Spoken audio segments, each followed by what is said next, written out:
What are you doing here? And we would give them something they could listen to with daytime radio again. Hi, Brown. It's been great fun getting together with you and...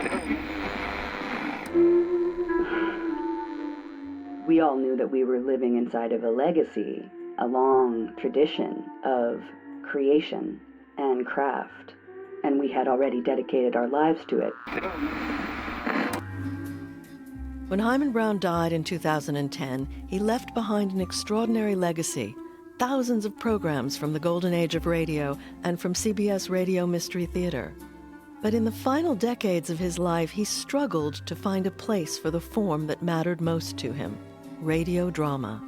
The drama will come back into its own. I only hope that I'm given the years to go forward with all of this, because it's a cinch for me to produce. He never got that chance, but was succeeded by artists who reaffirmed his faith in audio drama. Come in. I'm Margot Avery, and on this final episode of Audio Maverick, a celebration of Himan Brown's life and work, we hear and hear about his legacy. The door's open. Stay tuned. Welcome. After CBS Radio Mystery Theater ended in 1984, it felt to Brown as if there was no home for dramatic works in broadcast radio, or at least commercial radio, the environment with which he was most at home and familiar. And so in the decades of the 80s, 90s, and early aughts, radio drama was limited, precarious, underfunded, and only grudgingly accommodated by the public radio system, a completely different milieu. Quick history and geography lesson. Most people associate public radio with National Public Radio, or NPR, which launched in 1970. However, it's a network funded in part by Congress through the Corporation for Public Broadcasting. It's based in Washington, D.C., but the public radio system is made up of thousands of stations and affiliates. These stations and affiliates broadcast programming from NPR, especially the network's two long-form news programs, Morning Edition and All Things Considered.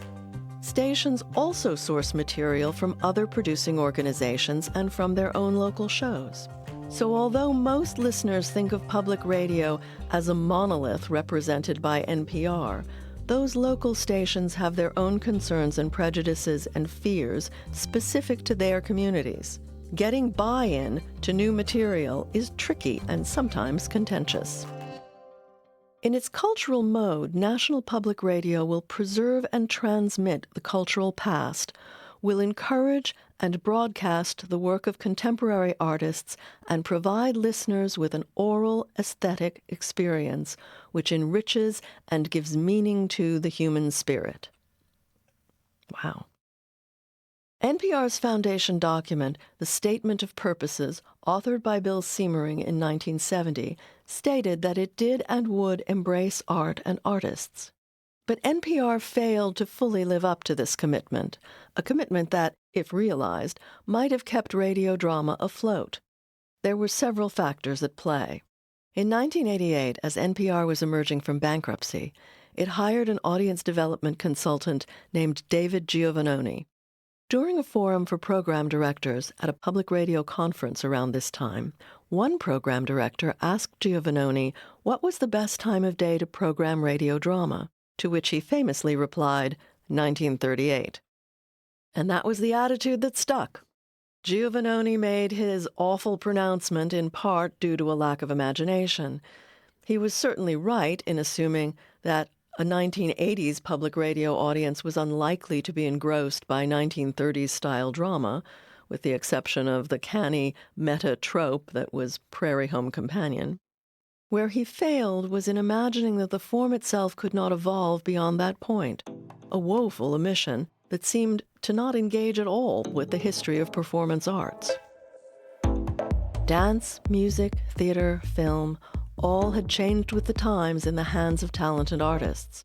In fact, NPR was actually a huge innovator, but in the realm of journalism. Thousands of young people came to Washington willing to risk being arrested in order to end the war.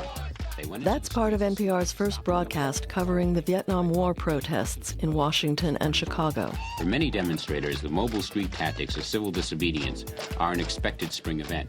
The existing news model was men in suits in studios reading scripts. NPR moved reporting into the streets and made its narratives personal. So it demonstrated very early on that it could remake media journalism. So why not drama? One problem was public radio's infrastructure. In the golden age, commercially sponsored radio drama flourished because it saturated the airwaves. Everyone was listening on a sustained basis to one of the three networks.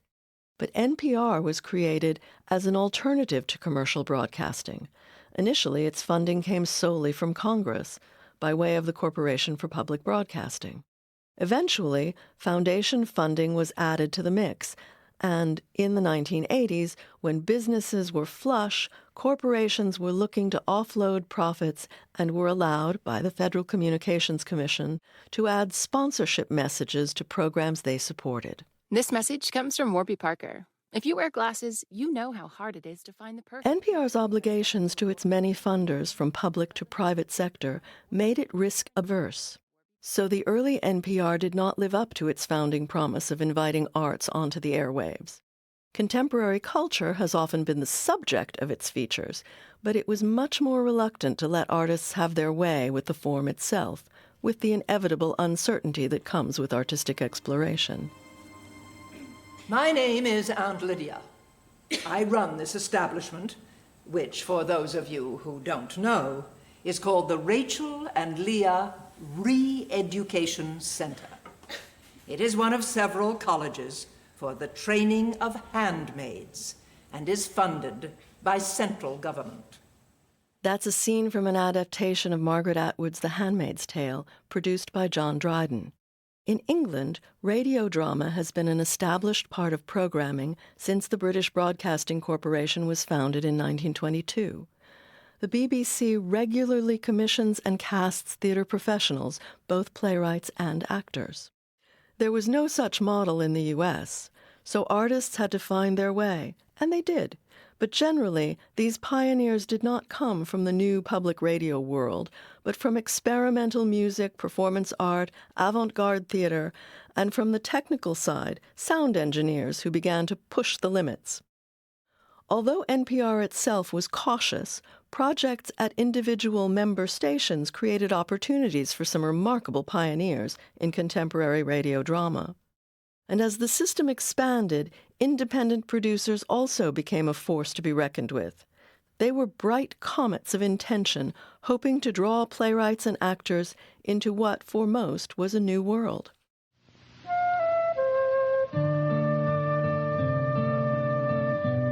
A series of contemporary plays for radio. For example, there was Earplay. Earplay. A commissioning series that originated at WHA in Madison, Wisconsin, and was carried by NPR member stations. It did produce sonically rich works by celebrated or emerging playwrights including Edward Albee, Archibald MacLeish, David Mamet, and Arthur Coppett. This week, Earplay presents Wings. Coppett's play, Wings, about an aphasic woman pilot, would go on to Broadway.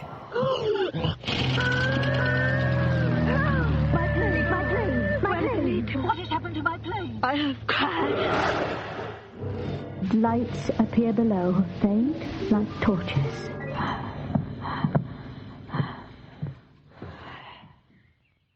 When Earplay lost its funding, NPR created NPR Playhouse, a showcase that acquired works from independent producers who had to have their own funding sources. It did not otherwise commit to drama as a regular part of its programming. Across the country in New York City, WNYC, once a lowly municipal station, was becoming a dominant player in the new public radio environment and seeking an identity that embraced both journalism and the arts. My name is Marjorie Van Halteren. Theater-trained Marjorie Van Halteren was a producer based at the station in the 1980s, and Himan Brown's CBS Radio Mystery Theater was one of her inspirations. I was a drama kid, a drama-rama kid, interested in theater from the age of 12. And so as an American kid, to hear something like The CBS Mystery Theater was very exciting, and probably was one of the first times I realized that it suited my imagination to hear actors in situations in drama and not see them. She also listened to all the works in the Earplay series, which appealed to her because of their focus on sound. There were a couple of those that were really inspiring. I must say, Arthur Coppett's Wings, I found extremely inspiring. It was in the head. It was a beautiful, beautiful piece. At WNYC, she set out to recruit New York-based playwrights to the form by way of partnerships with small theater companies and organizations that emphasize dramaturgy, which meant that playwrights could be shepherded into this new medium and offered a new kind of creative freedom. So I was very excited by the idea of taking theater writers who I really admired, people like Len Jenkin and Thomas Babe and some others, and give them the opportunity to think in the head, to let their spirits fly on the air. The radio stage debuted in 1986. Contemporary theatrical sensibilities and sophisticated production techniques that took advantage of multi-track recording and complex sound design resulted in a body of work that ran the gamut from surrealism to dystopianism to feminism. And that was really what excited me. I was excited by challenging work. I never really considered, for example, just plays being read on the air. I never considered that radio drama. For me, radio drama was taking the art of radio and taking it as far as you could go. My mother told me this story. It happened a long time ago in Iowa City, Iowa, when I was 9 years old. Alana Greenfield's Desire follows the inner life of an Israeli emigre adrift in the American Midwest. We had just moved there from the east of the world, my mother's home, where the sun is old. My father has left us and moved to Jefferson City, Missouri. He has drawn me a map of the Midwest, so I'll know where he is. He's marked the route from Iowa City, Iowa, to Jefferson City, Missouri, with drawings of a strange little man with a huge thumb. The man is thumbing a ride and holding a sign which says, "No schmoz kapop." No schmoz kapop. That's nowhere. Van Holteren established a culture of risk before moving to France. Audio Mavericks producer-writer Sarah Montague took over the series in the early 1990s, and over its several seasons, the radio stage's commissioned playwrights included Susan Laurie Parks, Elizabeth Swados, and Nilo Cruz. The crystal city glistens in the moonlight. 3 of the 6 moons of Suma Nula are shining down, casting weird shadows in this abandoned city. From all over the country, independent creators began to surface. In upstate New York, Tom Lopez parlayed an interest in binaural recording, using microphones embedded in a head to simulate human hearing, into a series of playfully adventurous works, all enriched by sounds from all over the globe, like Ruby, an intergalactic gumshoe. In the faint light of the 3 half-moons, I see someone moving across the square. Wait a second, that looks like me. A moment later, and he was fettered to 2 iron staples embedded in the granite. What does this mean? Charles Potter learned his craft at WBAI, an alternative station in New York that gave him plenty of studio time to experiment. It got me to learn how to think about the listener as having to sort out these different voices and trying to cast a palette of voices that sounded somewhat different. I beg you to explain. Surely you can explain. Or the differences would reveal important nuances in the script, whatever that might be. Oh, I see. A very good joke indeed. Excellent jest. We will have many a rich laugh about it at the Palazzo. Yes. No? Van Holteren herself contributed to an emerging variant. docudrama. These works, based in fact, used theatrical techniques to share personal traumas, family histories, and social commentaries. Here's D. May Roberts' award-winning May May, A Daughter's Song. Just remember, this isn't about me. It's about my mother. About growing up with her. Just remember that.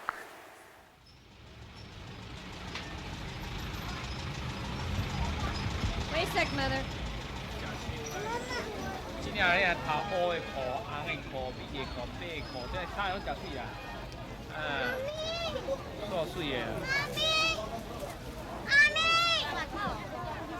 Mother and I took a trip to Taiwan together, my birthplace and hers. I thought it would make us closer, help me to understand her better. But the fights got bigger, more intense, and now we don't speak to each other. I don't know when I started calling her Mother. It was a conscious decision, though, to go from Mama, what all Asian daughters called their mothers, to the more formal Mother. I guess, no, I know I was ashamed of her. The way she embarrassed me in public, calling out my name from the other end of a Kmart store, yelling at the top of her lungs. Everyone in Taiwan yells. I understand that, at least now. Other mothers were reserved, educated, went to PTA meetings, baked cookies. I pronounced fork, hork, because my mother couldn't say F's very well. English wasn't my first language, but then I'd forgotten my first language. My mother never read to me because she didn't know how to read or write. I was different, half Taiwanese. It was always an isolating thing to tell my friends, stranger than all the fairy tales other mothers told their kids.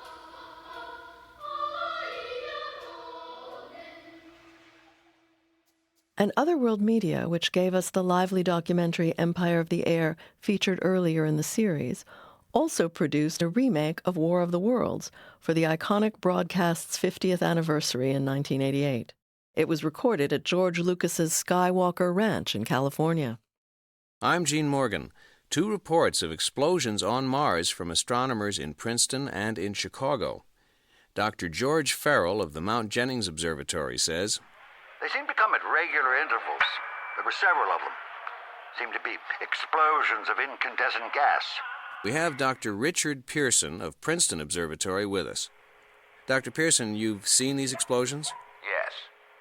Really? Hydrogen gas moving toward the Earth with enormous velocity, like a jet of blue flame shot from a gun. Well, we'll keep track of this story, Dr. Pearson. Thank you. In Washington, this is Gene Morgan. We'll bring you any special reports the network offers throughout the evening.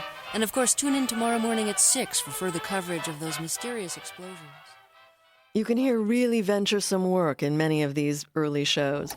All the more remarkable when we remember that the work was created in an analog era, on magnetic tape, and for a broadcast system severely constrained in terms of time, money, and mores.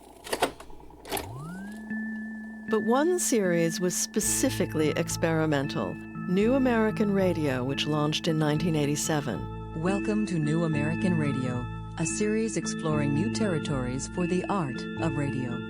It was the creation of composer Helen Thorington, and in the course of a decade, it featured works by over 300 performance artists who were asked to bring their boundary-breaking sensibilities to radio. A single strand of pearl shines at her throat. She catches me watching her, smiles almost imperceptibly with the corners of her mouth. I get the message. She's playing Odette for this occasion. My face returns a twitch of recognition. But if Golden Age radio died because it was a dinosaur, early attempts at contemporary radio theater were more like a failed outer space mission. Visionary and erupting periodically from different producers and projects, but perpetually undervalued and under-resourced. Such money as there was, from sources like the National Endowment for the Arts, the Corporation for Public Broadcasting, and a handful of foundations, ran out. And carriage, how many public radio stations actually took a program for broadcast, was meager. Without these things, there was no way to create a new culture of radio drama. And then, suddenly, podcasts. Well, not so suddenly. The first RSS feed, the technology that allows for user-controlled, on-demand listening, surfaced in 2003. But the program generally credited with lighting the fuse premiered in 2014. From This American Life and WBEZ Chicago, it's Serial, one story told week by week. I'm Sarah Koenig. Serial is journalism, but its gripping storytelling and compelling soundtrack resulted in unprecedented downloads, 5 million for the first show and 300 million to date. There was, of course, already a podcast landscape, but with the success of Serial, suddenly it seemed infinite and infinitely promising. And audio drama got a chance to soar again. In public radio, there were a lot of storytelling shows like This American Life, but none of them were really fictional. It wasn't something that really had a very strong presence on public radio. That's Jonathan Mitchell. As a 7-year-old, he was given a highly produced album called The Story of Star Wars. It was an LP that had all the dialogue and music and sound effects from the movie. I listened to this over and over and over again. I loved this album so much. So he was very excited some years later when his local public radio station announced they would be airing a dramatized version of the story for radio. It was going to be a marathon, and so I sat in my bedroom and listened to the radio all day one Saturday, listening to this audio drama version of Star Wars, and I was kind of disappointed with it because it wasn't like the record album. The record album had a lot of life to it. It was all recorded in locations, and it was, the sound was done with the idea that it was going to accompany visuals. And the radio drama version felt like it was sort of making up for the lack of visuals. It felt like it was recorded in a studio, and I just knew that I far preferred the sound of the record album.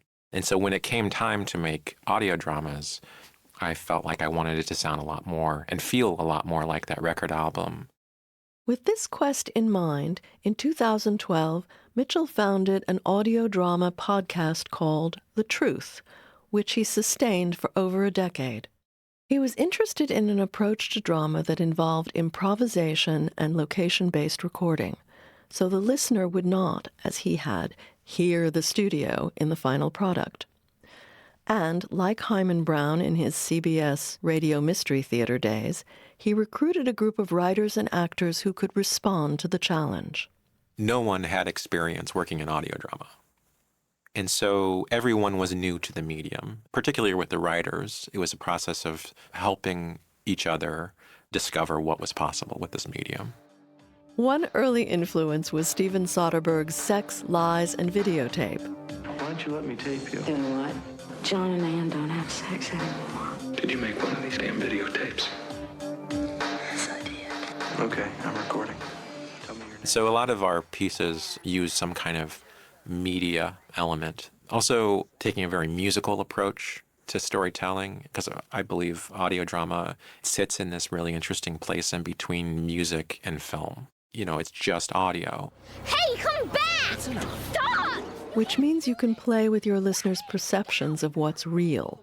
In Can You Help Me Find My Mom?, a panicked child turns out to be an older woman with dementia. I'm sorry I have to do this. No, I don't like needles. No, Hold no, still. stop! Hold still. Hold on, it's done, it's over. And the Voyager space capsule invited this playful inversion. Something just fell from the sky. We just need to take a breath and look at it. Yeah, just relax. Be careful with it, okay? Don't put it on the okay, table. Let's put something down. Just take a breath.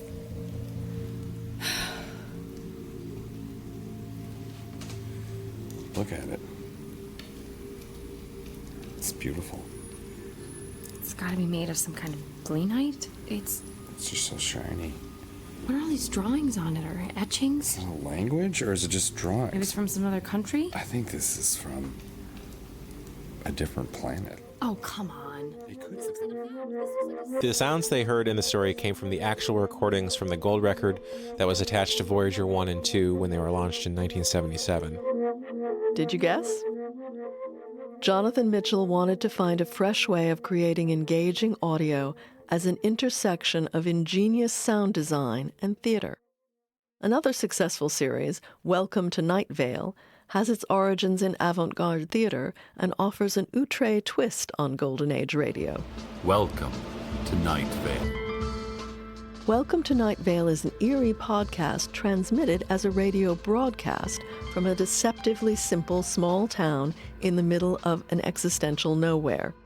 It was created by Joseph Fink and Jeffrey Cranor. Cranor remembers the pleasure of the old-fashioned radio he encountered as a child. Most spring breaks when I was growing up, I would go up to Oklahoma City to see my grandparents. And my granddad introduced me to The Shadow. And I just thought it was cool that you had this kind of like old kind of comic book spy sort of character on the radio. Radio was also a constant presence on long cross-country drives. But the idea of joining an old form to a snarky sensibility came from his work with the theater company New York Neo-Futurists, and his meeting there with his eventual creative partner Joseph Fink and with actor Cecil Baldwin, a co-writer on the series. I think as a creator, as an artist, I want to make the thing I would like to see in the world. And so that's been my approach to Night Vale. I love the goosebump feel of a good horror story. I love a good twist. I love a creepy, what is that ghost thing happening in my house? Because it's goosebumpy rather than jump scary. I love that feeling of it's all in my head. And so when I read a book or listen to a podcast that has a scary story on it, there's so much left to my imagination. We can hear this sensibility in the voice of the narrator, Cecil Baldwin. His deadpan delivery undercuts or enhances the sheer weirdness of the narrative. Welcome to Night Vale. Horror and comedy are sort of two sides of the same coin because the chills you get from horror and the laughter you get from comedy come from the part that you don't say. So I think in podcasting and audio storytelling, it's so much about the things you don't tell people that are there, but you suggest to them or allow them to find those things on their own. Hello, listeners. Podcasts are free of broadcast's temporal and content constraints and can push boundaries and take risks. But there is, once again, a commercial model. Successful programs that can demonstrate that they have large audiences, calculated in CPMs or cost per thousand listeners, can attract sponsors. The podcast explosion also created more competition. Editor Julia Barton is a veteran of both National Public Radio and contemporary podcasts.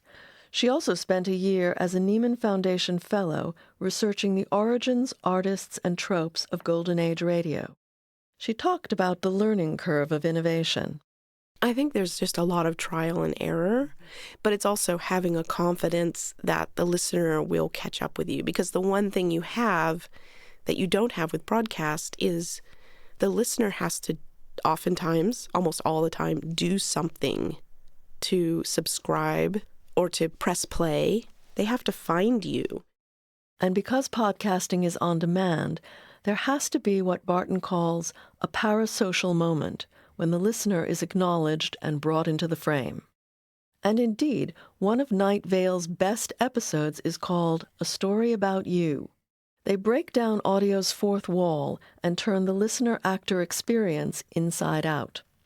This is a story about you, said the man on the radio, and you were pleased, because you always wanted to hear about yourself on the radio. Welcome to Night Vale. Meanwhile, in the realm of narrative nonfiction, true crime and investigative dramas were coming to dominate rankings like those from Apple Podcasts. The unsettling podcast Limetown, created by Zach Akers and Skip Bronke, combines true crime and fiction. Reports of violence erupted today in the research facility known as Limetown, located in White County, Tennessee, and home to over 300 residents. Emergency services have gathered to the isolated location as smoke rises from somewhere on the property. The first time most people heard about Limetown was on the night of February 8th, 2004. 911, what is your emergency? Hello? New patient, session 1. Producer, actor, and director Lauren Shippen is an inventive and protean storyteller working across genres including film and YA fiction. The Bright Sessions began with a story about a time traveler with anxiety issues, played by Shippen herself, and prompted her to imagine a therapist all of whose patients are gifted in unusual ways.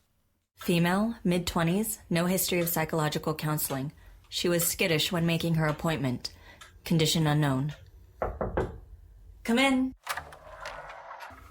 Dr. Bright? Yes, hi, I'm here for a session. For a therapy session, that is.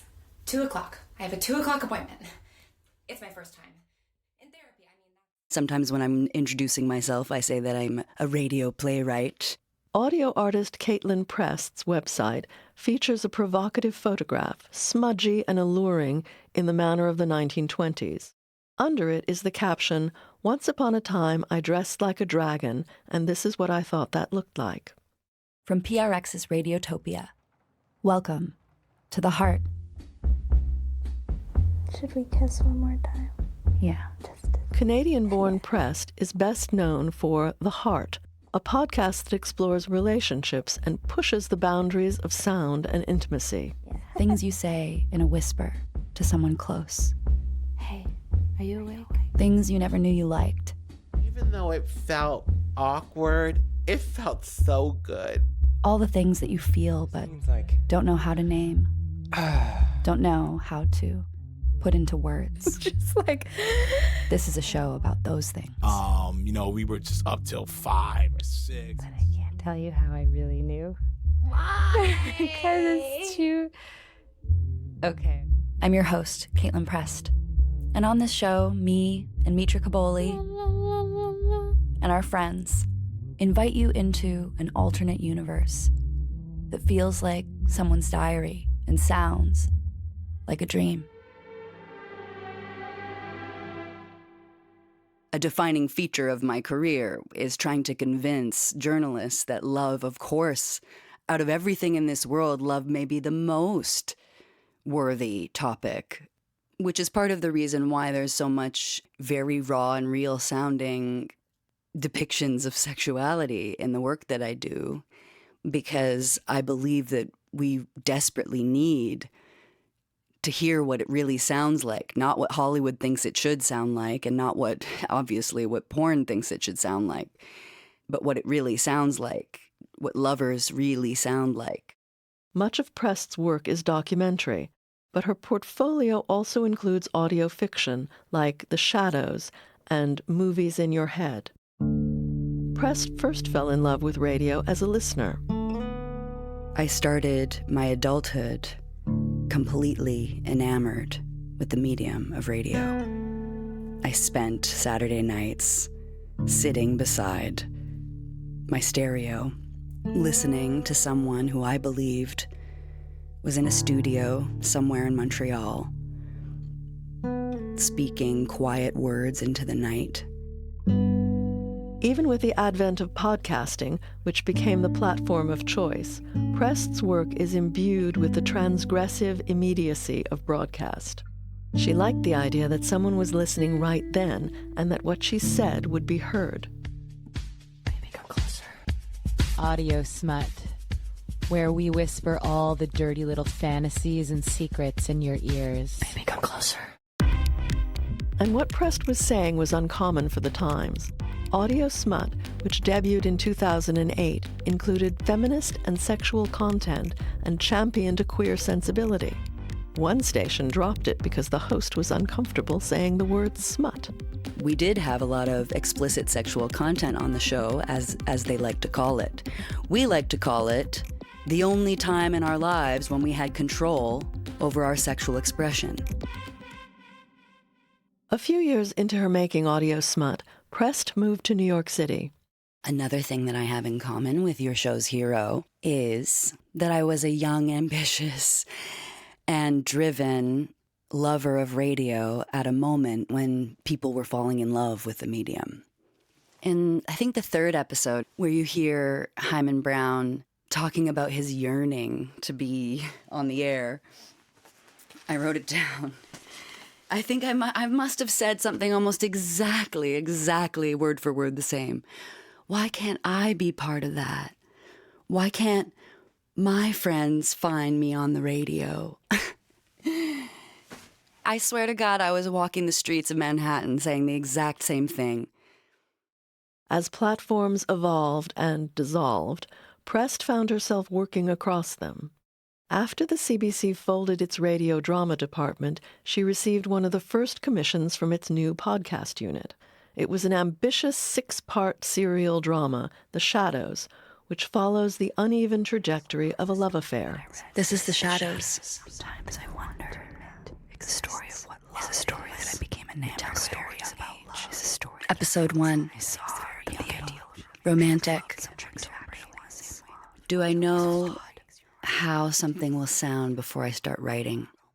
Never. Never. Never. I start with sound a lot of the time. I start creating a palette for what the world is. I was a romantic. As a romantic, I saw beauty. I saw more than was really there. I didn't just see the color red. I saw the color red.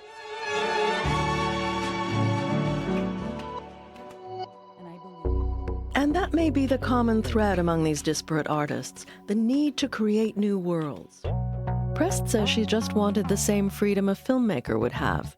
Mitchell was inspired by an iconic film to think holistically about production where you don't hear the studio. Shippen parlayed her instinct for the uncanny into a portfolio of successful podcasts like Bridgewater and Passenger List. Quite simply, they all heard the world differently and allowed us to do the same. And this new generation is different. Golden Age producers like Himan Brown were efficient content creators in a known form. The early generation of contemporary American radio producers were chaotic, inquisitive, inventive, risky. Today's audio theater podcast producers are in the main children of the digital era. Cool, noir, meta, and used to high-concept sound design and boundary-breaking formats.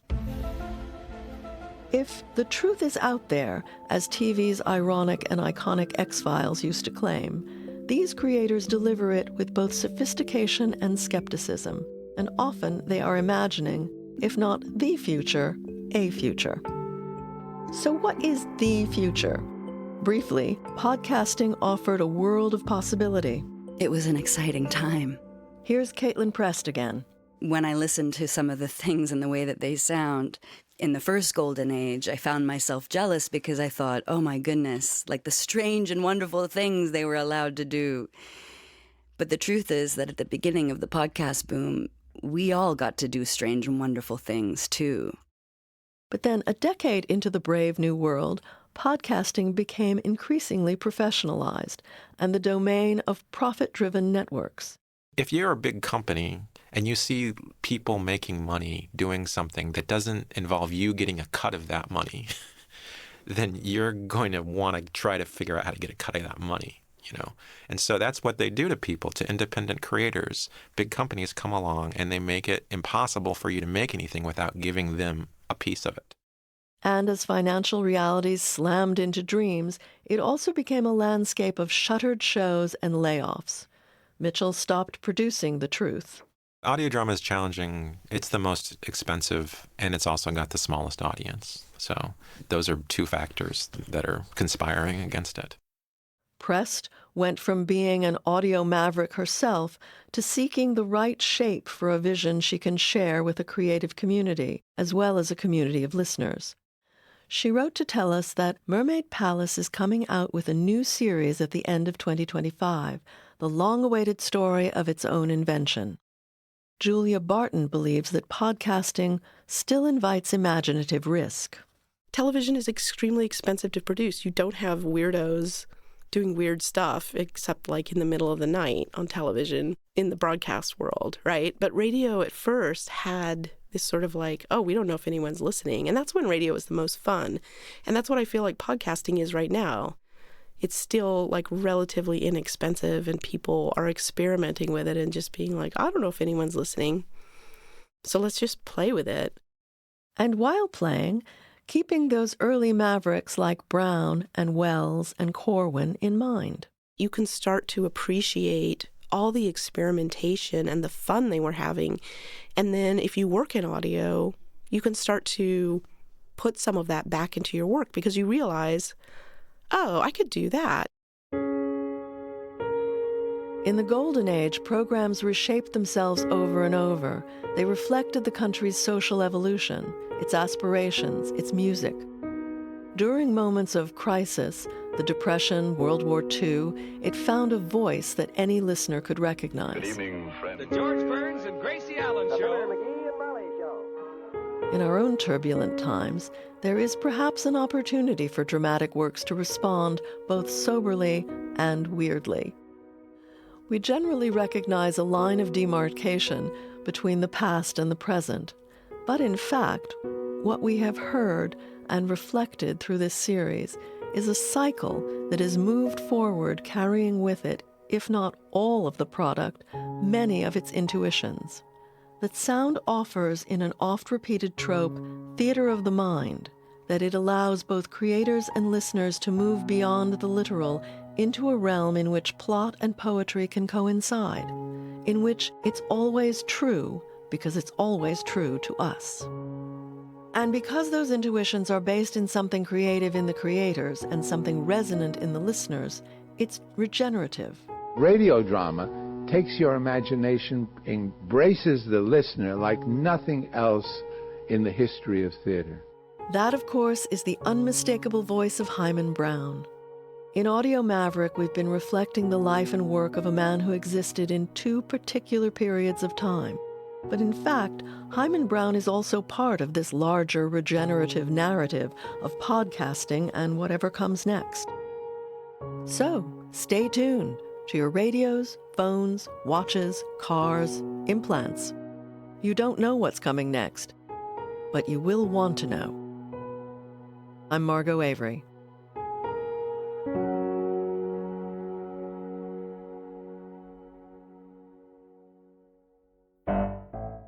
Audio Maverick is produced and directed by Sarah Montague, who also writes the scripts. Our executive producers are Melina Brown and Sarah Montague. CUNY TV's executive director is Chiqui Cartagena. The director of production is Susan Iger, and Deborah Labadie is CUNY TV's chief operating officer. The associate producer for Audio Maverick is Corinne Wallace, and our audio production intern is Lucia Funaro. Audio Maverick is narrated by Margot Avery. Our technical team at CUNY includes senior audio engineer Richard Kim and audio engineer and program mix engineer Lisa Goslin. Our staff photographer is Laura Fuchs. Our archivists are David Rice and Katrina Schlosser. Our closed caption coordinator is Amy Monti. And the script editor is Allison Berenger. Our theme was composed by Allison Leighton Brown. Sound design and final mixing are by John Delore and Bart Warshaw. Multitude Productions handles our publicity and marketing. Excerpts from The Handmaid's Tale, Desire, May a Daughter's Song, The Truth, Welcome to Night Vale, Limetown, The Bright Sessions, Audio Smut, The Heart, and The Shadows, featured with permission of the producers. Audio Maverick is a production of CUNY TV.